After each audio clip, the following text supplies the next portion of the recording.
هو مين اللي وقف رمضان صبحي؟ وإيه أسباب إيقاف رمضان صبحي؟ وإذا كان اتوقف قبل ما ينضم لمنتخب مصر في معسكر مباراتين بوركينا فاسو وغينيا بيساو، فما هو المبرر لهذا الإيقاف؟ وما هو أيضا السبب في أنه تم رفع الإيقاف؟ القصة كلها عبارة عن لغز خطير جدا بيكشف مش غموض فقط، ولكن بيكشف حالة من التخبط الشديد في التعامل مع قضية كبيرة في مجال المنشطات. ناس كتير جدا جدا في مصر مش عارفة يعني ايه تتعامل مع المنشطات. ناس مسؤولين قاعدين على مكاتب بيقودوا لعبة كبيرة زي كرة القدم، والأدلة كتيرة. الراجل ده اتاخد منهم عينة في سبتمبر 2023 ومرت بكتير من المراحل، ولما جت نتيجة التحليل وقالت ان هي ما فيهاش منشطات ولكن فيها نوع من الخطأ في العينة نفسها. يعني ما كتبش في التقرير اللي راح اتحاد الكورة ان الراجل ده واخد منشطات، ولكن كل اللي اتقال انها عينة غير مطابقة. خرج الاستاذ جمال علام واعلن ان رمضان صبحي عينته ايجابيه. خطأ كبير جدا جدا ضد الكود الدولي اللي بينص على عدم ذكر اسماء اي لاعب يحصل على اي عقوبه من اي نوع الا لما تعلن بشكل رسمي من المنظمه العالميه.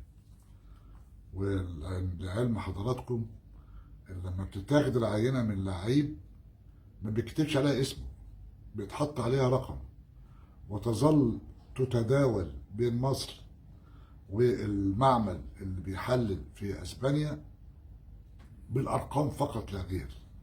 فكيف يمكن لمسؤول في اتحاد الكوره ان يعلن اسم لاعب باتهام خطير جدا جدا لم يرد عنه شيء في الخطاب الذي تسلمه اتحاد كرة القدم؟ العينة مرت بمشاوير طويلة جدا مش هدخل في تفاصيلها، لأنه بعد كده هو لما خد العينة في سبتمبر 23 وغير متطابقة، دخلنا في موال خدوا منه عينة في نوفمبر 23 طلعت سلبية، عينة في فبراير 24 سلبية، دخلنا على ابريل بدأت الحدوتة تطلع ان العينة غير متطابقة. طبعا موال المنشطات مكلكع جدا، يعني مش اي حد بيفهم فيه، وانا برضو يعني ما خلفيتي فيه، يعني عادة يعني بتعامل مع بعض المتخصصين في هذا الموضوع علشان يبقى فيه نوع من الفهم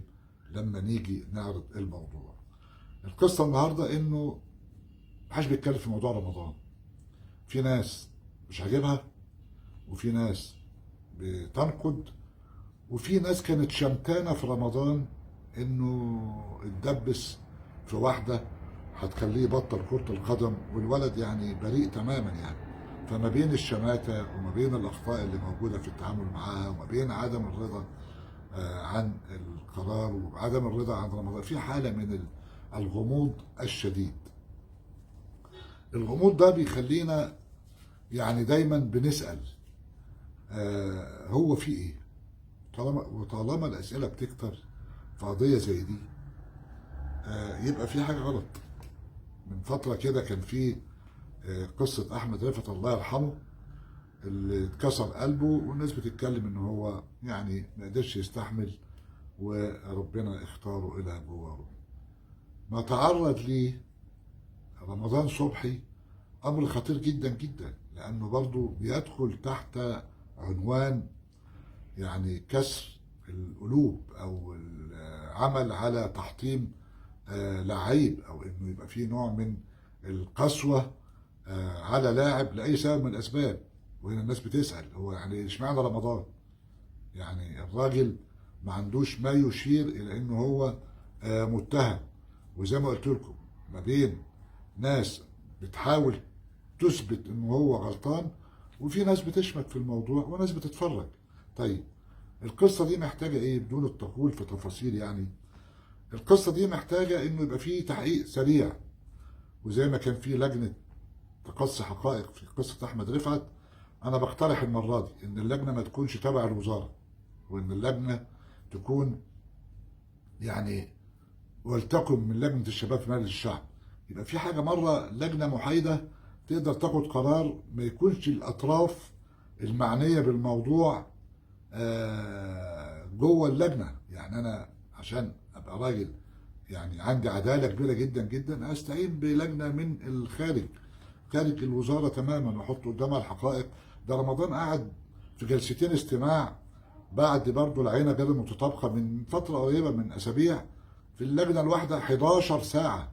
بتدوروا على إيه؟ ما كل شيء واضح، المسألة واضحة، العينة غير متطابقة وفيها لعب في العينة، أو في بعد كده نوع من الخلل في التعامل مع العينة، أو في براءة للراجل، لكن في نوع من الدعجنة اللي ملهاش منطق على الإطلاق. لكن الشارع محتاج إن هو يعرف فين الحقيقة، لأنه موضوع أحمد رفعت يعني إن شاء الله تظهر في الحقيقة. يعني الموضوع ده شبهه برضه إلى حد كبير يعني، ومطلوب إن الناس تعرف في الحقيقة، واللي ما يعرفش يسأل، واللي ما يفهمش ما يتكلمش في الموضوع. وعشان الدنيا تبقى واضحة ويعني الأمور يعني تحت أنظار الجميع، لابد طبعا من أن يبقى في لجنة لدراسة فين الخطأ، لأن العلاقة بين المنظمة المصرية والمنظمة العالمية في الحتة دي مش واضحة.